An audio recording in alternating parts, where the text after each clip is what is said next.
Greetings, everybody. So I'm getting ready to teach a refinishing, repurposing, and traditional finishing class at Mill Hollow Works, where I usually teach some classes in Keene, New Hampshire.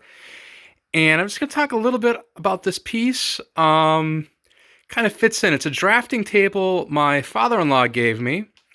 It was originally in a college art department, and it's probably, just from a little research on the internet, probably about from the 1950s or so, could be a little bit later, all the way up to maybe the 70s. And I'm just going to talk about some of the things I'm looking at on a piece here before I do anything to it, and maybe try to decide how far I want to take it and what I want to do to the project. So first question before doing any sort of refinishing I have to ask myself is this a valuable antique? If it's an actual, say, stickly piece or an actual HEPA white or something very valuable, I'm not going to touch it. It's a job for a conservator. If it's an actual, colonial federal piece, again, I'm not going to touch it. That's a job for a conservator. Maybe an actual original shaker piece, the same thing. This isn't. This is an industrial piece of industrial furniture. There's a couple things I kind of want to look at here, and one of them I have to keep an account is I don't want to lose this label. I think it's pretty cool. So I really don't want to put any paint stripper on this if I don't have to. And you know what? The actual body of this looks pretty good. Yes, my floor is messy. There's stuff in the shop, but this is a working shop, so it's not like a TV show. The top here does need some repair. It's split right here. It's got a glue line. So this piece is glued together, but it's actually from the same board. And the only reason I know that is the grain lines up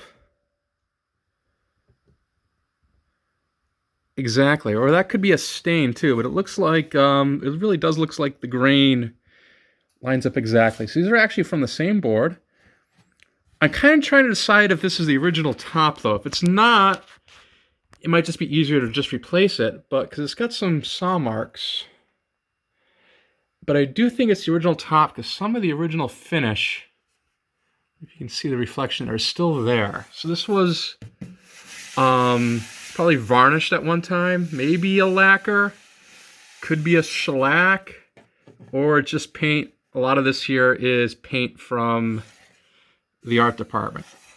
So I'm not quite sure I'm going to deal with the top. It's also got an oil stain over here, or spilled thinner or something that had oil in it spilled over here. So I'm probably going to have to take the top off to do any work on it. And it's just held on with screws. And all the screws, and you're not going to be able to see it. Maybe you can see it in there. All the screws that hold this piece together are flathead screws. So it kind of just gives me an idea as to when this was made, because in a factory you want to be able to put in screws quickly. So flatheads as opposed to Phillips or square drive or something else kind of tips me off here. It's got these nice handles. They're made out of aluminum pot metal, but they are intact. They could be steel and zinc plated. I haven't looked at them that closely yet. I gotta kind of take one off, but they've got that patina on them. I can decide if I want to polish these up or just leave them as is, or even paint them. The screws are rusty. You know what? I'm gonna let them be rusty. I'll oil them up. It's just a lot of work to turn a screw shiny again. This is probably the original finish. It's got like a black bluing on it. I see another place I want to do. I want to look for more repairs, and I have one right here. This splits because this table goes up and down, and I've got a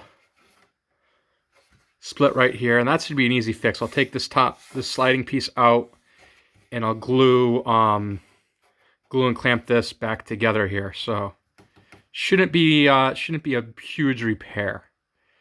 The rest of this looks pretty good. I'm actually gonna try cleaning it with some Murphy's oil soap on the parts that still have finish on them. And I'm going to try to do a couple other things on this. I might just try sanding the top, because paint stripper doesn't always work on every kind of paint. Being in an art department, I mean, you could be a little worried that some of this white paint could have white lead in it. Um, I'm not personally too worried about it just because it's not a lot of paint here. And I have dust collection for my sanding. But if that's something that concerns you, or you have, you're doing this with a younger person. Yeah, what is that? That is, it doesn't have a smell, but it feels like wax. So something waxy was spilled there. I'm probably never going to get that out. And if you put a finish over the top of that, it might not stick. You might have to seal it with some shellac or something. So when I take the top off and I kind of glue it back together, I can get a good idea as to how far I want to take that. But it's a nice little drafting table, actually. And it's been well used, but it's still in very good condition. And once I get done doing something on this, I'll probably follow up with another video.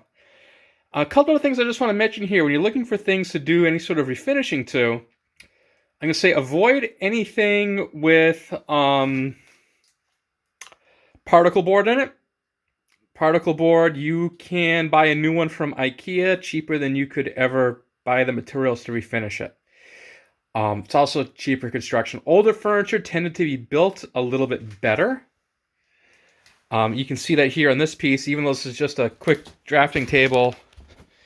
Let's get actual steel and iron pieces. Nice cast aluminum handles. Nice.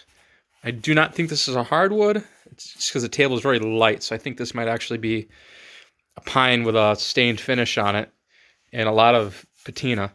So I'm just going to try cleaning up the body of this with, as I mentioned, maybe like Murphy's oil soap first. Maybe a little naphtha if it needs it. Naphtha being very good for this.